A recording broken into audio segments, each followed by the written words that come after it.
Hello, good evening. So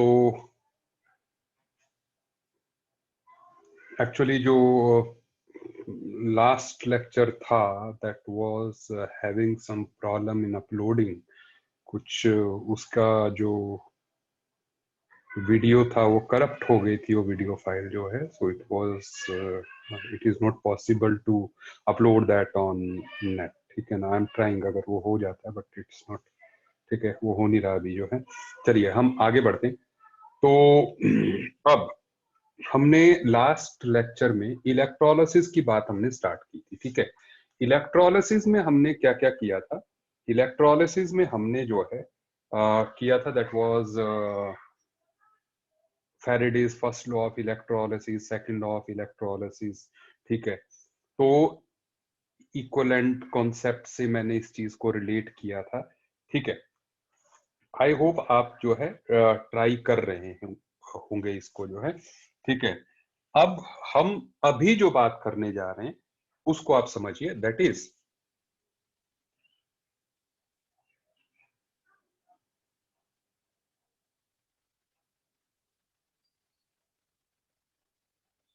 electrolysis of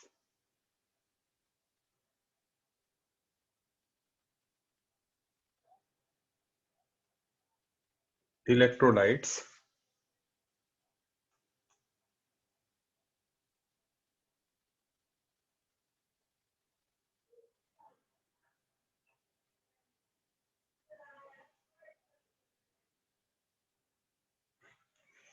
in aqueous medium. मतलब हमारा जो सॉल्वेंट है वो जो है इन केसेस में एक्वस ही रहेगा। तो मतलब जिस तरीके से इलेक्ट्रोलाइट्स आप समझ लीजिए, जैसे HCl एक्वस हो गया, NaCl एक्वस का देखते हैं, ठीक है। कॉपर सल्फेट एक्वस को देख लेंगे, Na aqueous, H2SO4 aqueous medium में, ठीक है ना। इस तरह के इलेक्ट्रोलाइट्स की हम जो है बात करने जा रहे हैं आज के लेक्चर में। अच्छा, तो सबसे मतलब इससे एक बात हो गई, दैट इज कि यहां पर जो है वाटर सॉल्वेंट होगा तो वाटर के जो आयंस होंगे वो कम्पिटिटिव भी होंगे, ठीक है। तो अब एक बात यहां पर क्लियर है कि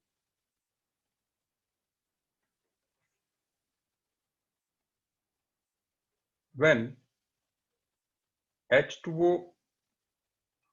oxidizes, O2 is released,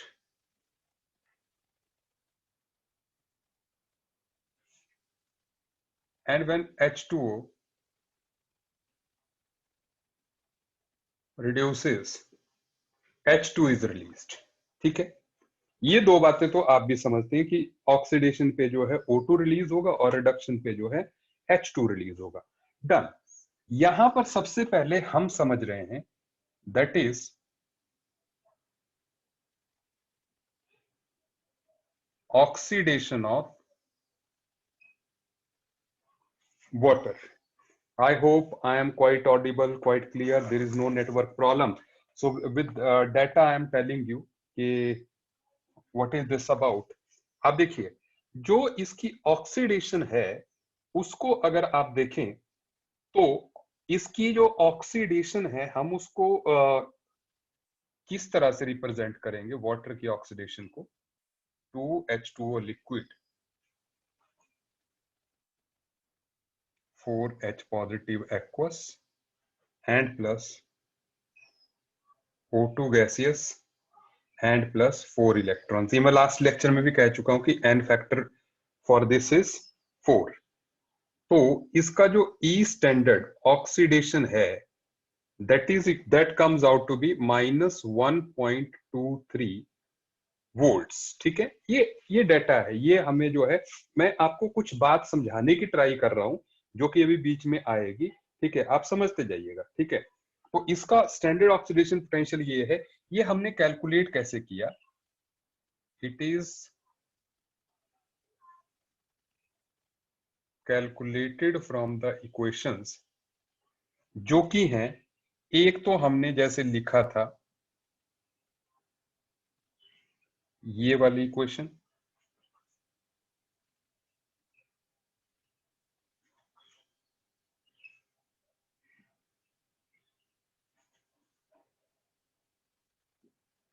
और इसका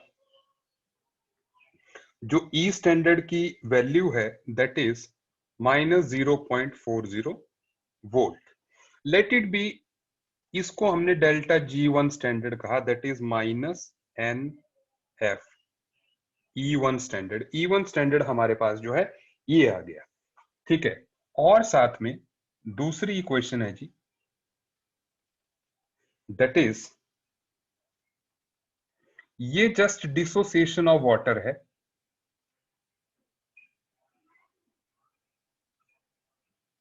4 OH नेगेटिव है इसलिए मैंने 4 मॉलिक्यूल्स ऑफ वाटर लिए यहाँ पे।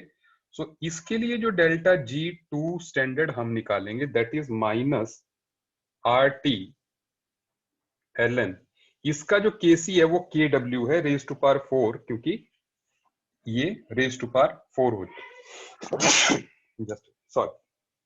तो इससे जो हमारी सारी क्वेश्चन आएगी, this plus this gives you this, ठीक है। क्या आप मेरी बात समझ पा रहे हैं? That is 2H2O liquid giving you 4H positive aqueous plus O2 gaseous plus 4 electrons, and let its value be delta G3 standard. So that is equal to delta G3 standard is equal to delta G1 standard plus delta G2 standard. अब हमारे लिए ये calculate करना आसान हो जाएगा, क्योंकि यहाँ पे E स्टैंडर्ड की वैल्यू है, N हमारे पास 4 है, इसको हम आराम से कैलकुलेट कर सकते हैं।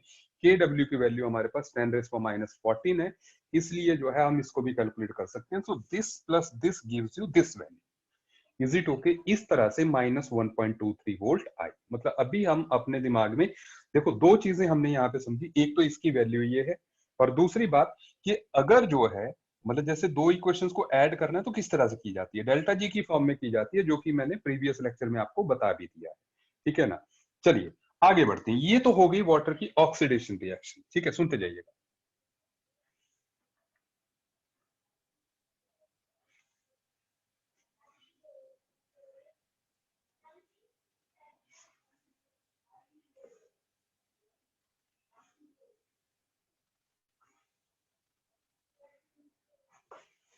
नेक्स्ट इज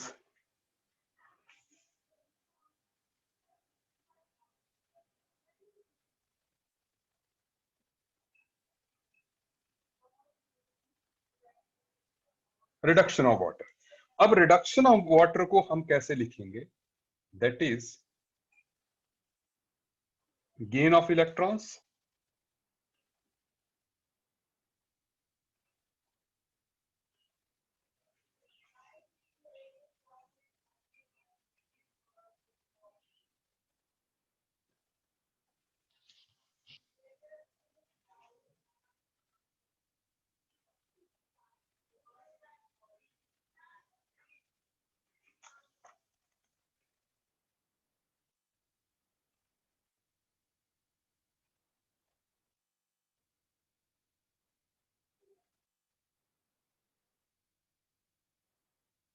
ये -0.8274 वोल्ट आती है ये वैल्यू। अब ये भी कैसे कैलकुलेट करते हैं हम, आप सुनिए।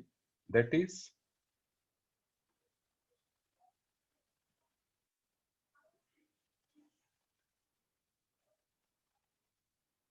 अब इसके लिए तो आप जानते हैं कि इसका ई स्टैंडर्ड जो है दैट इज 0, ठीक है। So that means delta G1 standard हमारा 0 होगा। दूसरा,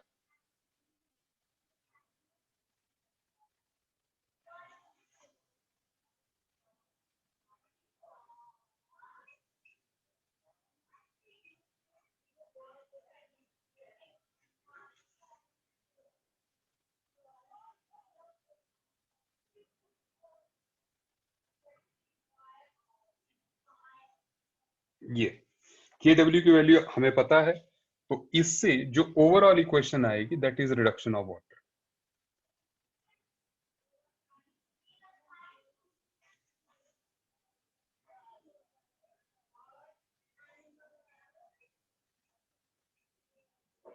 ठीक है, सुनते जाइए। So this delta G3 standard is equal to minus N F E standard reduction potential of water, और एन की वैल्यू यहां पर जो है 2 आएगी। ठीक है, सो एक तरह से delta G2 is equal to delta G3, क्योंकि डेल्टा G1 स्टैंडर्ड इज 0।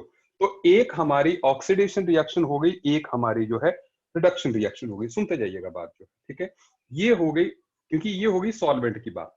लेकिन हम बात सॉल्वेंट की थोड़ी कर रहे हैं, हम तो बात कर रहे हैं that is regarding the electrolytes. तो अब इलेक्ट्रोलाइट्स पे आते हैं। देखिए, something interesting is going to come. ठीक है, ये तो बेसिक सॉल्वेंट की बात है। ठीक है, आप समझते जाइए।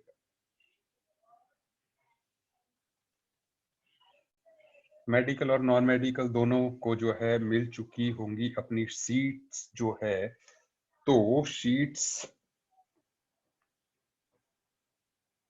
आप रेडी रहिएगा ऑनलाइन पेपर के लिए। किसी भी दिन अनाउंस हो जाएगा कि विद इन 3 डेज जो है आपका ऑनलाइन पेपर होगा। ठीक है, 24 से पहले, मोस्ट प्रोबेबली 22 या 23 को, 20 के बाद कभी भी आ जाएगा। ठीक है, तो टॉपिक्स में बता चुका हूं। ठीक है, सुनते जाइएगा। तो अब हम बात कर रहे हैं यहां पर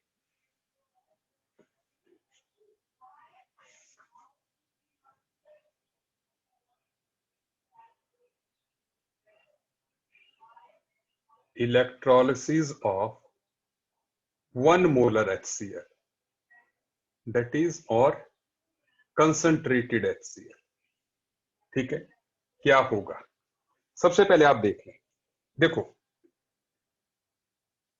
एनोड पे जो रिएक्शंस पॉसिबल है that is 2Cl negative aqueous giving you Cl2 gas plus 2 electrons. इसके लिए जो E standard oxidation potential chlorine का आता है दैट इज -1.36 वोल्ट। और क्योंकि हमारा जो कंपिटिटिव मॉलिक्यूल है दैट इज वाटर, और अभी हमने वाटर के बारे में लिखा कि वाटर जो है जब ऑक्सीडाइज होगा जी, ठीक है, तो कितना आता है? -1.23 वोल्ट। ठीक है, तो इसका ऑक्सीडेशन पोटेंशियल जो है -1.23 वोल्ट आता है। पहले हम मामला निपटा लेते हैं, फिर आगे बढ़ते हैं। सो कैथोड पे जो रिएक्शन होती है that is 2H positive plus 2 electrons giving you H2 gaseous. ठीक है, और इसके लिए जो ई स्टैंडर्ड है दैट इज 0.00 वोल्ट। सुन लीजिए बात, इस हिसाब से जो है अगर हम देखें तो इस हिसाब से रिएक्शन क्या होनी चाहिए? देखो, एनोड पे जो प्रेफरेंशियल डिस्चार्ज थ्योरी है उस हिसाब से एनोड पे ऑक्सीडेशन होनी चाहिए वाटर की। ठीक है, और कैथोड पे जो है रिडक्शन H पॉजिटिव, क्योंकि आयंस जो हमारे पास हैं वो आयंस जो है एक H पॉजिटिव है, OH नेगेटिव है और Cl नेगेटिव है। ठीक है, ये ही 3 आयन है, क्योंकि वाटर भी H पॉजिटिव ही देगा और HCl भी H पॉजिटिव ही देगा। ठीक है, मामला एनायंस का है। लेकिन इंटरेस्टिंगली जो रिएक्शन यहां पर होती है वो रिएक्शन जो है क्या होती है? 2H positive plus 2Cl negative.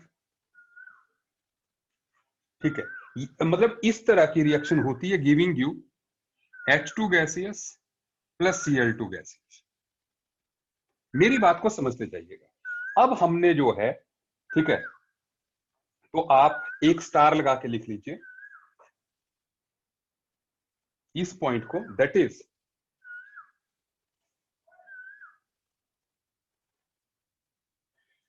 When we use concentrated solution of Cl negative ion, Cl2 gas is evolved in preference to O2, ठीक है, at anode, ठीक है। अब सुनते जाइएगा। If we use dilute solution of Cl negative ion, O2 gas is evolved, ठीक है। अब मामला जो है यार कुछ जो है मतलब ये हो रहा है, गड़बड़ हो रहा है। आप समझते जाइएगा इसको, इस बात को कि भाई अब यहाँ पे कंसंट्रेशन भी मैटर करने लग गई, ठीक है। हमने तो सीधा सीधा माना था ना कि प्रेफरेंशियल डिस्चार्ज थ्योरी है, ठीक है, लेकिन हम कंसंट्रेटेड और डाइल्यूट की भी बात करने लग गए। हमने पहले ही लिख लिया यहाँ पर कि Cl2 गैस इज इवॉल्व, वो ही गड़बड़ हो गई, वो ही अनएक्सपेक्टेड हो गया। तो आखिर ऐसा क्यों हो रहा है, मेरी बात को समझते देखिए। सबसे पहले तो आप ये समझ लें कि ये जो वोल्टेजेस यहां पर लिखी गई हैं, they are the ideal voltages, ठीक है। ये जो यहां पर वोल्टेजेस लिखी गई हैं, ये आइडियल वोल्टेजेस है, ठीक है ना। लेकिन जो सेल हम काम करवाते हैं वो उतना आइडियल कंडीशन में नहीं चल रहा होता है, ठीक है। देयर आर सम, जिसको कहते हैं एनवायरमेंटल फैक्टर्स, जैसे roughness of the electrode, temperature, ठीक है, कई चीजें जो है मायने रखती है। इसलिए आपको, जैसे मान लीजिए आपको वाटर को ऑक्सीडाइज करने के लिए 1.23 वोल्ट चाहिए आइडियली, लेकिन 1.23 अगर आप सेल में देते हैं तो जो है सेल काम नहीं करता। आपको जो है you need some activation energy, क्योंकि जो रिएक्शन होती है, ठीक है, उसके लिए कुछ एक्टिवेशन एनर्जी चाहिए होती है। तो इसलिए you require a bit higher voltage than what is ideally given. मतलब ये 1.23 पे रिएक्शन नहीं होगी, जैसे ये रिएक्शन होगी मान लो 1.4 पे, दैट जो डिफरेंस ऑफ आ रहा है 0.14 का, वो एक्टिवेशन वोल्टेज। हाँ मेरी बात समझ रहे हैं, ठीक है। तो इसलिए जो है that voltage is called over voltage, ठीक है। यहां पर मैं ओवर वोल्टेज का आपको फंडा बताऊंगा, ठीक है। ओवर वोल्टेज तो पहले तो आप समझ जाइए, before I talk about all this thing, ठीक है, कि जो एक्स्ट्रा वोल्टेज आप जो है प्रोवाइड करते हैं, ठीक है, in order to carry out the electrolytic process, that is called the over voltage. अब यहां पर भी ओवर वोल्टेज जब आप देंगे तो वो वोल्टेज जो है इससे भी ज्यादा होगी। जैसे मैंने कहा 1.5 दे दिया, तो 1.5 पे जो है ये भी ऑक्सीडाइज होगा और ये भी हो जाएगा।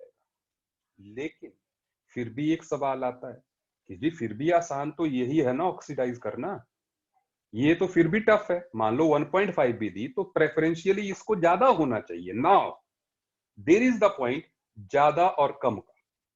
देखो डेल्टा जी आपको ये तो बता देता है कि कौन सी रिएक्शन स्पॉन्टेनियस होगी, कौन सी रिएक्शन नॉन स्पॉन्टेनियस होगी।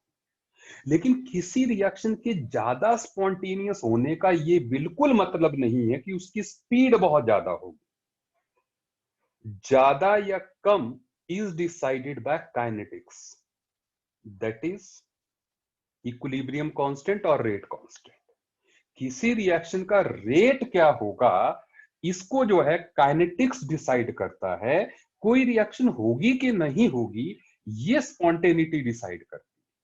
आप दो बातों का डिफरेंस समझ जाइए। मतलब अगर एक रिएक्शन का डेल्टा जी -5 है और दूसरी रिएक्शन का डेल्टा जी -20 है, तो -20 इज मोर फेवरेबल, क्योंकि डेल्टा जी जितना नेगेटिव होगा उतने स्पॉन्टेनियस होगी reaction.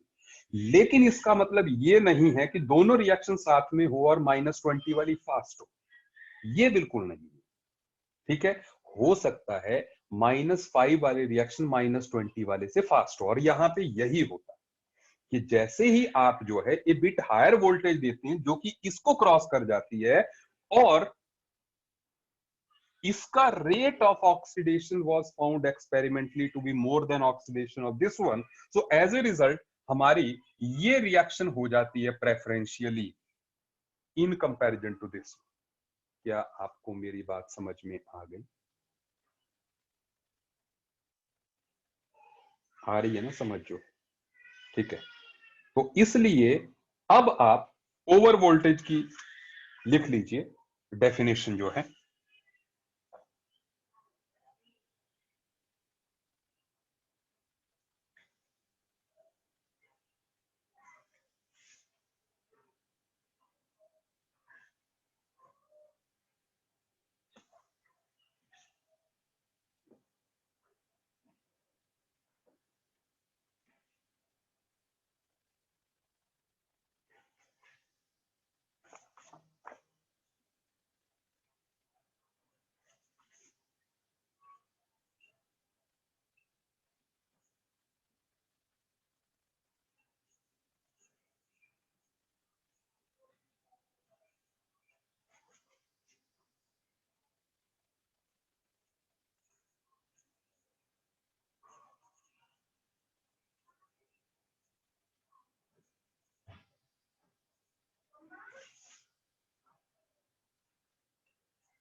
So the additional voltage which must be given to carry a reaction is called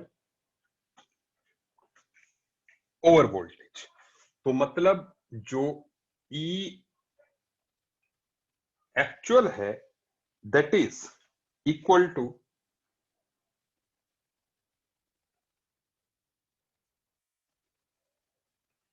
E theoretical plus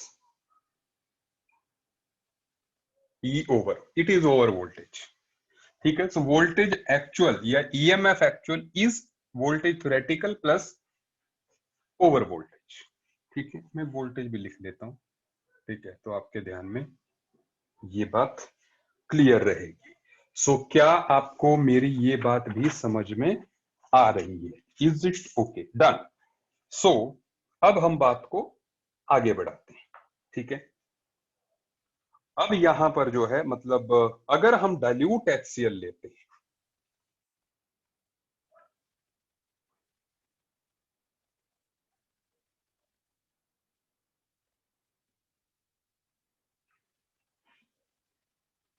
अगर हम डाइल्यूट HCl लेंगे तो जो है रिएक्शन एनोड पे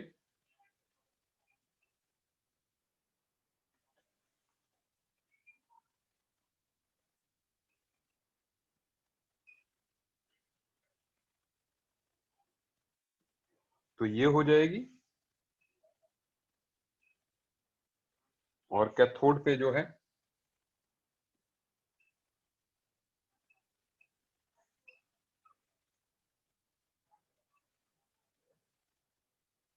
ये हो जाएगी। ठीक है, सो ओवरऑल रिएक्शन जो है दैट इज वाटर की ऑक्सीडेशन होगी। ठीक है, इसमें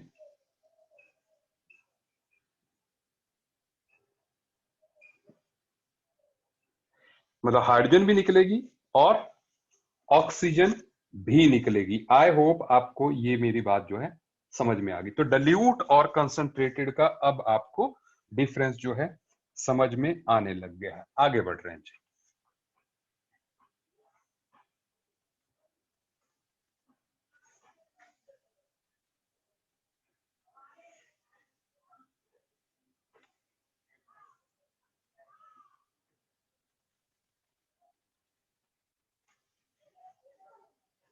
और यही बात आप देखिएगा, दैट इज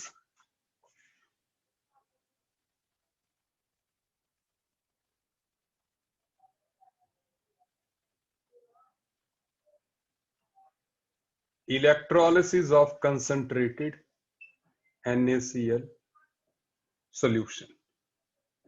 सो अगेन यहां पर जो है एनोड पर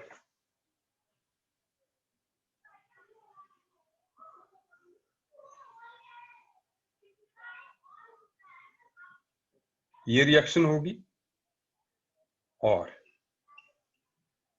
जो कैथोड है उस पर रिडक्शन होगी,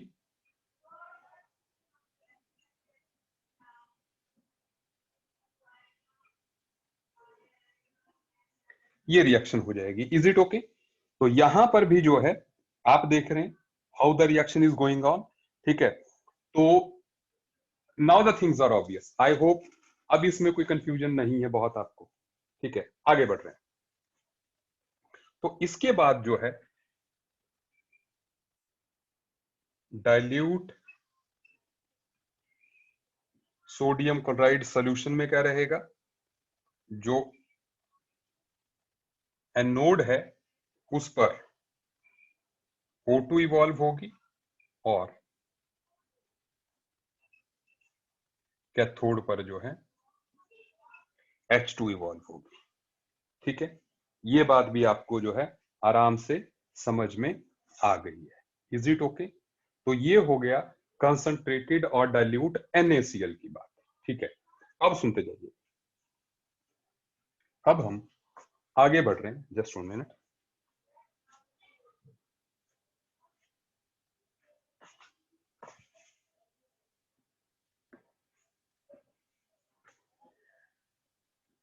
मतलब जो हमारा सीरीज है डिस्चार्ज पोटेंशियल वाला, उसको यूज करके हमने आगे बढ़ना है। अब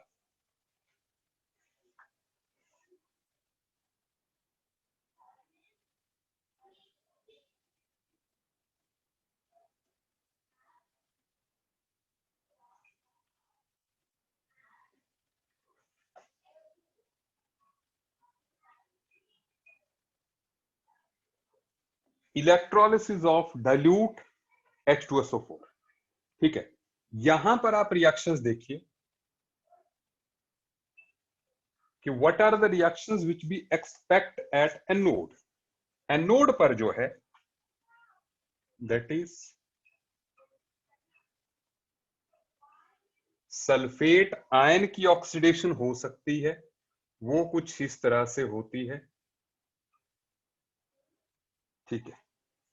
एंड दैट इज, और इसका जो ऑक्सीडेशन पोटेंशियल है दैट इज -2.01 वोल्ट। सुनते जाएं। एंड साथ में वाटर की भी ऑक्सीडेशन हो सकती है और उसका ऑक्सीडेशन पोटेंशियल हम पहले लिख चुके हैं 1.23।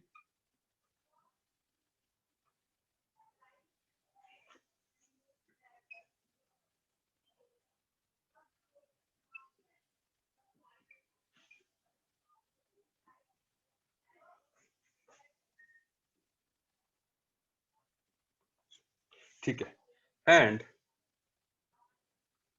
जो रिएक्शन एट कैथोड होगी, कैथोड पे तो सेम ही रिएक्शन होगी क्योंकि cation is same, 4H positive plus 4 electrons giving you 2H2, ठीक है। And E standard is 0 for this,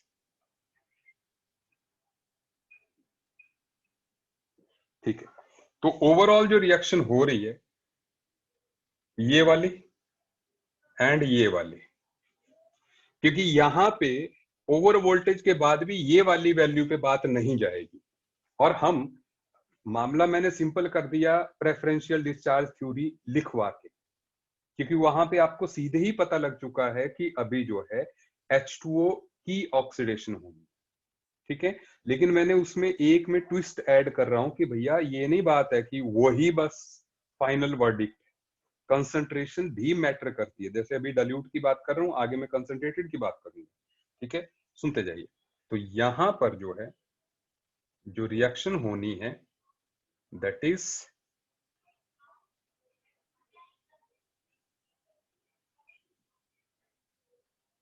ये वाली रिएक्शन, ठीक है ना। सो एनोड पर O2 इवॉल्व हो रही है और कैथोड पर जो है H2 इवॉल्व हो रही है। चलिए, ये भी बात जो है खत्म हुई। लेकिन अब बात आती है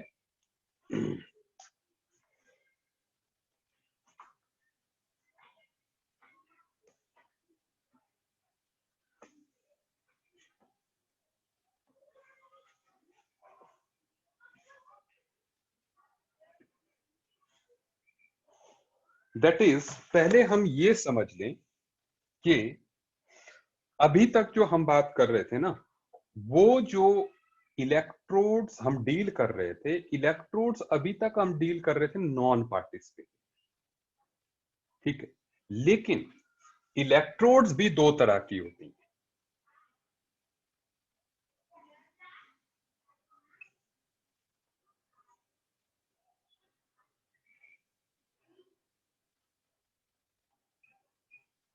नॉन पार्टिसिपेटिंग या इनर्ट और पार्टिसिपेटिंग और एक्टिव। तो अब दो तरह की इलेक्ट्रोड्स हैं। नॉन पार्टिसिपेटिंग तो हमने कर लिया, निकल प्लेटिनम वगैरह जो है सब जो है नॉन पार्टिसिपेटिंग इलेक्ट्रोड्स हैं। लेकिन अब बात करने जा रहे हैं पार्टिसिपेटिंग इलेक्ट्रोड की। देखिए करना क्या है इसमें, हम बात करने जा रहे हैं कॉपर सल्फेट के इलेक्ट्रोलिसिस की। सुनिए आप,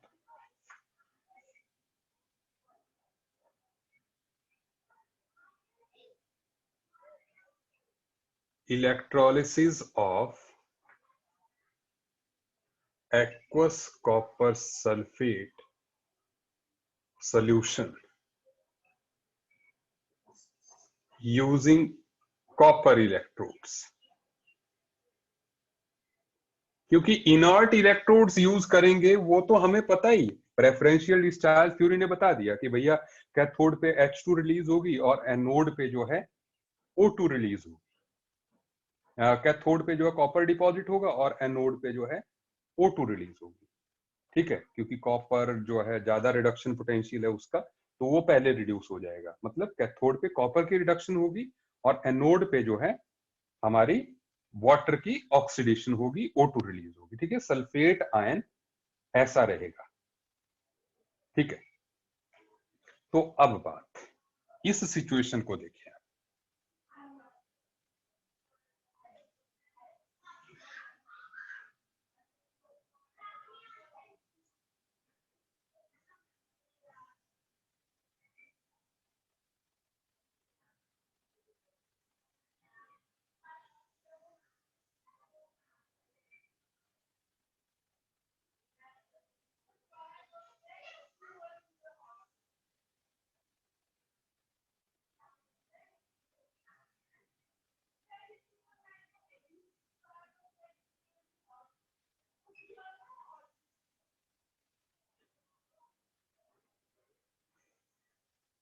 तो ये यहां पर एनोड है, यहां पर कैथोड है। ये कॉपर है, ये भी कॉपर है, और यहां पर एक्वस कॉपर सल्फेट सॉल्यूशन है, ठीक है। सुनते जाइएगा। अभी मैं थोड़ा सा डेटा बता देता हूं, फिर मैं बात पे आता हूं। दैट इज कि एनोड पे रिएक्शंस कौन कौन सी पॉसिबल है। देखो, एनोड पर एक तो है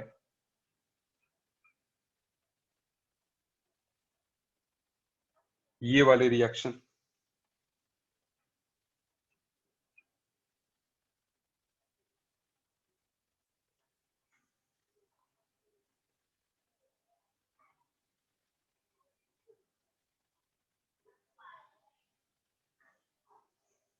और दूसरी है ये वाले रिएक्शन।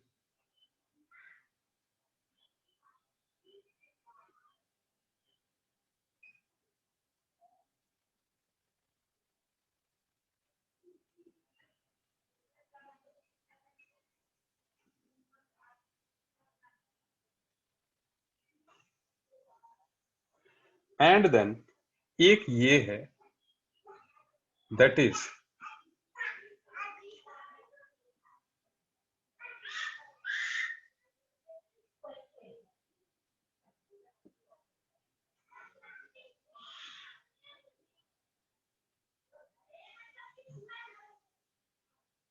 ऑक्सीडेशन पोटेंशियल 0.34 है ना, रिडक्शन पोटेंशियल प्लस 0.34 था। और कैथोड पे क्या सिचुएशन है, दैट इज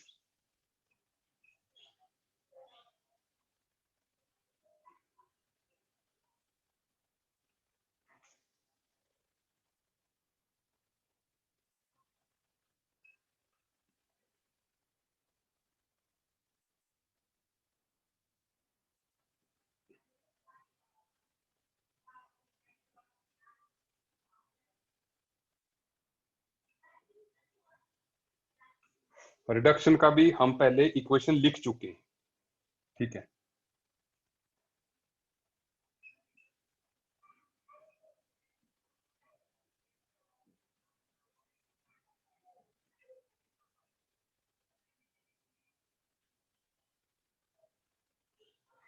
ठीक है, अब आप यहां पर देख लीजिए, दैट इज इन सभी में अगर आप कंक्लूजन लेंगे तो एक बात पक्की है, यहां से आप देख सकते हो कि एनोड पे कॉपर को ऑक्सीडाइज होना चाहिए, ठीक है। और वही बात यहां भी इसके डिस्चार्ज पोटेंशियल से आप देख सकते हैं कि कैथोड पे जो है कॉपर को रिड्यूस होना चाहिए। तो मतलब यहां पर जो दो रिएक्शंस हो रही हैं, दैट इज जो कॉपर सॉलिड है हमारा एनोड वाला, दैट ऑक्सीडाइजेस इन सोल्यूशन, मतलब सोल्यूशन में वो कॉपर 2 पॉजिटिव बनाता है और साथ में कैथोड पे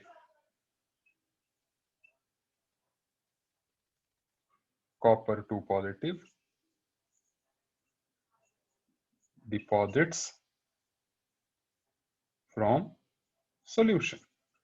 यही बात हो रही है, मतलब सुन लीजिए, यहां पर एनोड से कॉपर 2 पॉजिटिव बनता है और बाय द मीन टाइम, क्योंकि सॉल्यूशन में बहुत सारा कॉपर 2 पॉजिटिव है, तो जो कॉपर 2 पॉजिटिव है वो जो है यहां से इलेक्ट्रॉन लेके जो है यहां पे पहुंच जाता है, ठीक है। यही रिएक्शन हो रही है नेट। तो मतलब धीरे धीरे जो है इस इलेक्ट्रोड का वेट जो है वो बढ़ता जाएगा और इस इलेक्ट्रोड का वेट जो है घटता जाएगा। सही कह रहा हूं मैं, ठीक है। लेकिन मेरी बात अभी खत्म नहीं हुई, आप ध्यान दीजिएगा।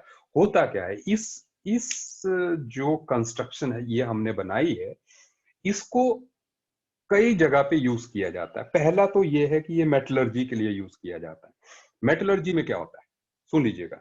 मैं कॉपर को यहां पे पुट कर रहा हूं, जैसे मैं ऐसे प्लेस कर रहा हूं कि मेन एलिमेंट तो हमारा कॉपर है, अगर ये इम्प्योर है, जैसे मेटलर्जी में इसको इम्प्योर कॉपर लिया जाता है, इम्प्योर कॉपर की इलेक्ट्रोड जो है ये ली जाती है, सुनते जाइएगा। तो ऐसे में इसमें क्या होता है कि इम्प्योर कॉपर होगा तो कॉपर से ज्यादा रिएक्टिव एलिमेंट्स भी होंगे और कॉपर से कम रिएक्टिव एलिमेंट्स भी होंगे, ठीक है। जो ज्यादा रिएक्टिव है उनको मैं ऊपर लिख रहा हूं, जैसे जिंक हो गया, मान लो आयरन हो गया। जो कम हो गए वो है सिल्वर एंड गोल्ड। तो एक तरह से मैंने इलेक्ट्रोकेमिकल सीरीज के ऑर्डर में ही इसको लिखा हुआ है, ठीक है। तो अब होगा क्या, एक मिनट, अब होगा क्या यहां पर जो है दैट इज कि लेकिन इनकी परसेंटेजेस बहुत कम होगी ना, मतलब मेन रिएक्शन ये नहीं करेंगे। जिंक, आयरन, सिल्वर, गोल्ड जो है they are the impurities, main reaction वो नहीं करने वाले। मेन रिएक्शन तो कॉपर ही करेगा। लेकिन क्योंकि जैसे ही कॉपर का सरफेस क्रोड होगा, जब भी आयरन या जिंक आएंगे तो पहले वो ऑक्सीडाइज होंगे, तो ये भी सोल्यूशन में तो आ जाएंगे, ठीक है। They will come in the form of Zn2 positive and they will come in the form of Fe2 positive, ठीक है, ठीक है। अब वो आ तो जाएंगे, लेकिन क्योंकि उनका जो ऑक्सीडेशन पोटेंशियल है वो कॉपर से ज्यादा है, तो इसलिए they will preferably be oxidised. समझते जाइए मेरी बात। लेकिन जब रिडक्शन की बात आएगी so there reduction potential is more than that of copper, तो इसलिए जो है they will not be reduced. तो इस तरह से यहां से इधर जो है प्योर कॉपर ही पहुंचेगा। क्या आप मेरी बात समझ गए? तो जो हाईली रिएक्टिव इंप्योरिटीज होंगी वो तो सोल्यूशन में ही रहेंगी, लेकिन जो लेस रिएक्टिव होंगी ये वाली जो होंगी, क्योंकि आपने वोल्टेज उस हिसाब से दी ही नहीं है कि उसमें सिल्वर और गोल्ड ऑक्सीडाइज हो सके, तो इसलिए ये यहां पर डिपॉजिट हो जाएंगे इस तरह से, और इसको कहते हैं हम एनोड मड।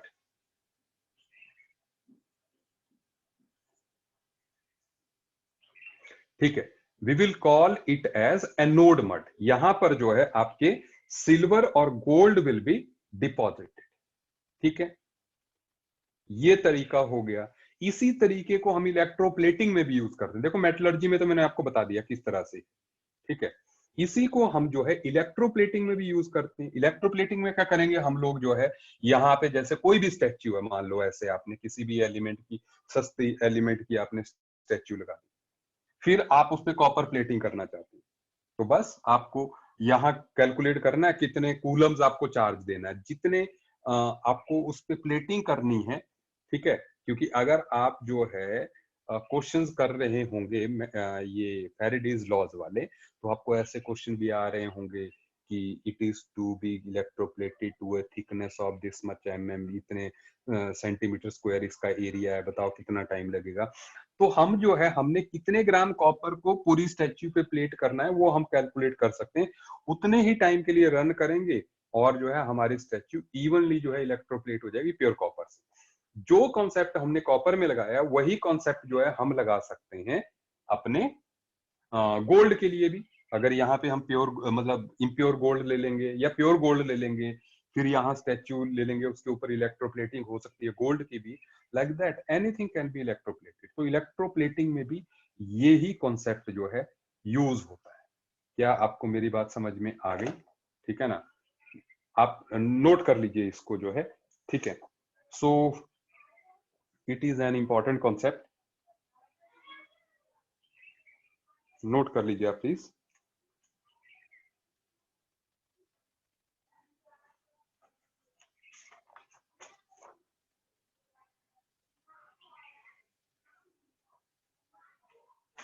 अच्छा,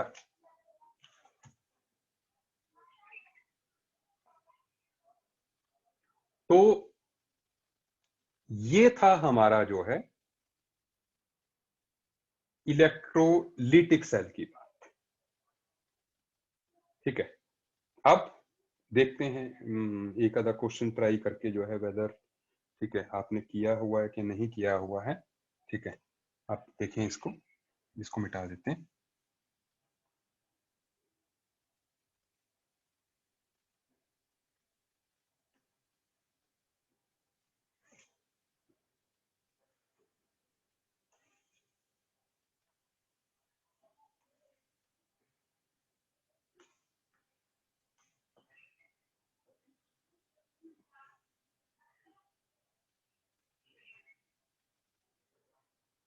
जस्ट गिव मी 1 मिनट।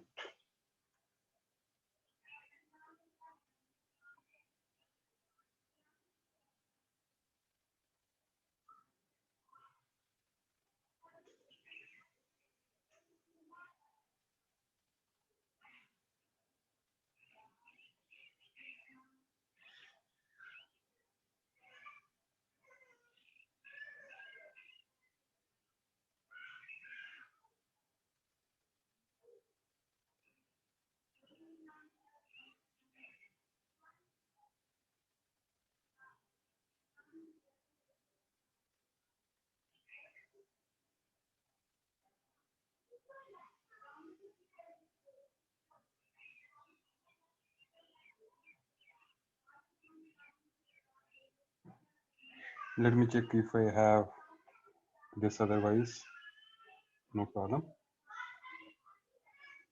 मैं आपको क्वेश्चन खुद दे रहा हूँ।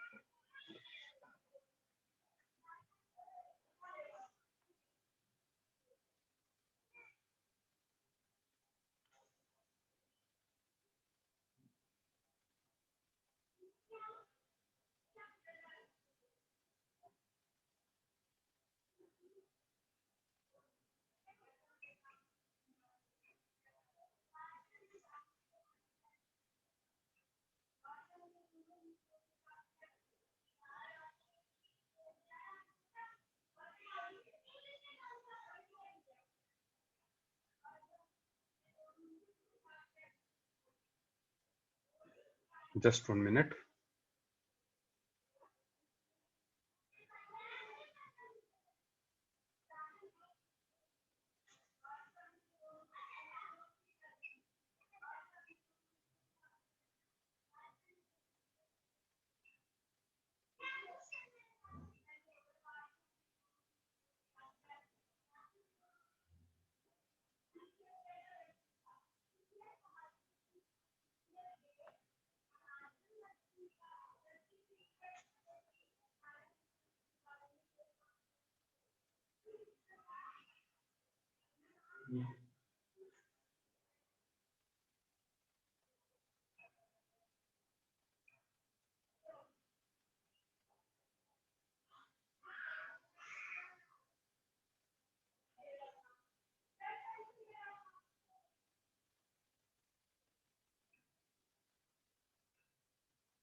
So I'm expecting the answer within 7 minutes from your side.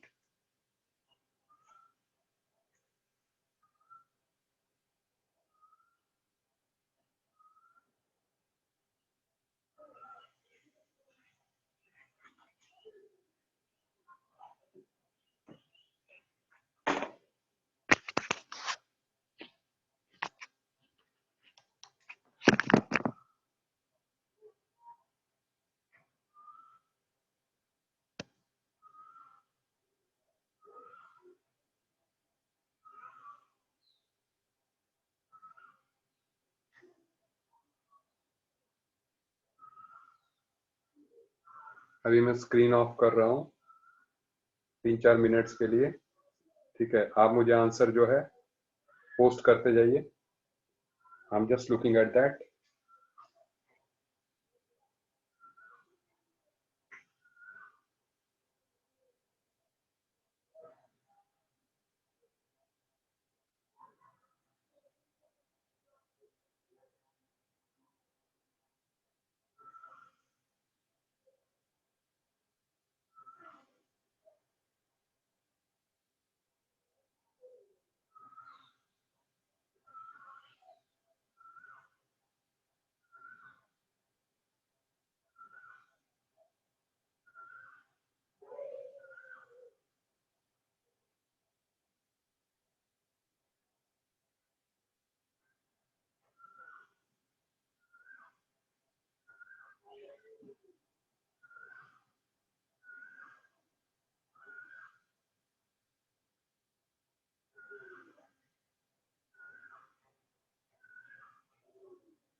Sorry, there is something missing in the question.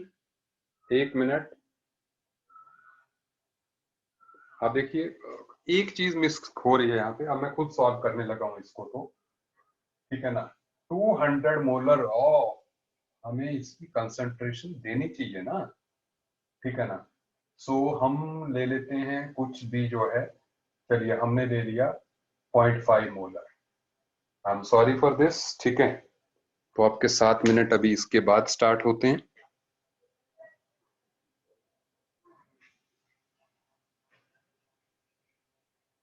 So it is 200 ml of 0.5 molar aqueous solution.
So I've just written the solution of this one. ठीक है, आप please board पे ध्यान दीजिए. ठीक है, सब लोगों का ध्यान जो है बोर्ड पे रहे. Please concentrate on the board. ठीक है, सो आप देखें, मैंने इसको पूरा सॉल्व नहीं किया है, बट जो है मैंने इसको मैक्सिमम कर दिया है. आप देखिए करना क्या है. देखो ये क्वेश्चन दो फेजेस में है. ठीक है, बिल्कुल सेम ऐसा आईआईटी में क्वेश्चन आया हुआ है, वैल्यूज आर डिफरेंट. ठीक है, देखो एक्वस कॉपर सल्फेट को जब हमने लिया, ठीक है, using 5 ampere current, all the copper is deposited, मतलब सारा कॉपर डिपॉजिट किया गया है. दैट मीन्स इसमें कॉपर है कितना. तो कॉपर हम लिख रहे हैं ग्राम इक्विवेलेंट्स ऑफ कॉपर. तो ग्राम इक्विवेलेंट कैसे निकालोगे, नॉर्मेलिटी इनटू वॉल्यूम. ठीक है, तो इसकी मोलैरिटी कितनी है 0.5, एन फैक्टर कितना है 2 है, कॉपर 2 पॉजिटिव से 2, तो नॉर्मेलिटी होगी 0.5 इंटू 2, और वॉल्यूम कितना है 200 वॉल्यूम, 200 ml, तो 0.2 लीटर्स.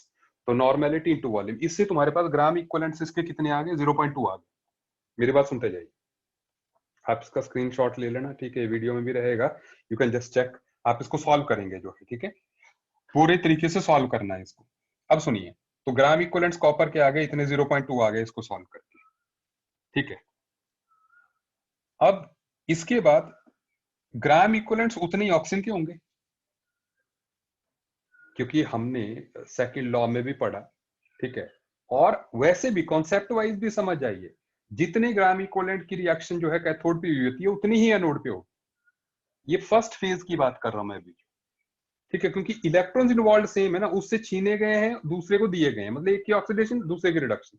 तो ग्राम इक्विवेलेंट कैथोड और एनोड पे ये रिएक्शंस ये होनी है, ये आप जानते हैं. एक्वस कॉपर सल्फेट की जब रिएक्शन होती है, ये oxygen is release, copper is deposited.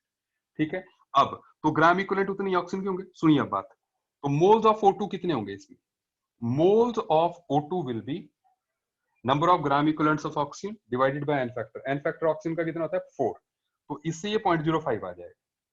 ठीक है, जस्ट चेक, हो सकता है मैंने कैलकुलेशन एरर हुआ हो मेरे से कोई थोड़ी बहुत. तो volume of O2 will B 0.05 into 22.4. यही करते हैं. ये मैंने सॉल्व नहीं किया है, मैंने क्वेश्चन मार्क लगाया, हो सकता है आपकी स्क्रीन में नहीं दिख रहा हो ये वाला पॉइंट जो है. ठीक है, बट दिस इज व्हाट, ये आपको कैलकुलेट करना, आप देख लीजिएगा कितनी वैल्यू आएगी. ठीक है, तो ये लीटर्स में जो है ये वैल्यू आपके पास आ गई. एक बात, this is the first part. ठीक है, अब इसके बाद सेकंड पार्ट के सुनिए. दैट इज, जब पहला इलेक्ट्रोलिसिस हो गया, उसके बाद 7 और मिनट के लिए इसको कंटिन्यू किया गया. लेकिन जब 7 और मिनट के लिए करेंगे तो सोल्यूशन में बचा क्या होगा भाई, जब कॉपर 2 पॉजिटिव चला जाएगा, ठीक है, तो H पॉजिटिव सोल्यूशन में होगा और सल्फेट आयन होगा, मतलब एक तरह से सल्फ्यूरिक एसिड ही होगा. H पॉजिटिव बन रहा है, कॉपर 2 पॉजिटिव गायब हो गया, सल्फेट वैसे का वैसा है, तो सल्फ्यूरिक एसिड है. Aqueous copper, aqueous sulphuric acid है.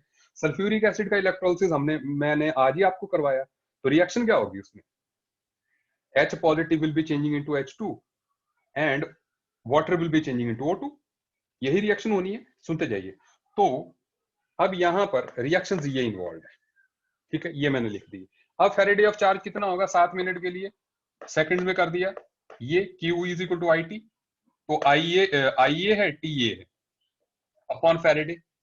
और मैंने ये कहा था कि एक फेरेडे 1 ग्राम इक्विवेलेंट डिपॉजिट करता है, ये कल वाले लेक्चर में बात हो चुकी है. मतलब या तो ऑक्सीजन उतनी इवॉल्व होगी जितने फेरेडे आपने दिए हैं, या कॉपर उतना डिपॉजिट होगा. ठीक है, this is valid for all the species.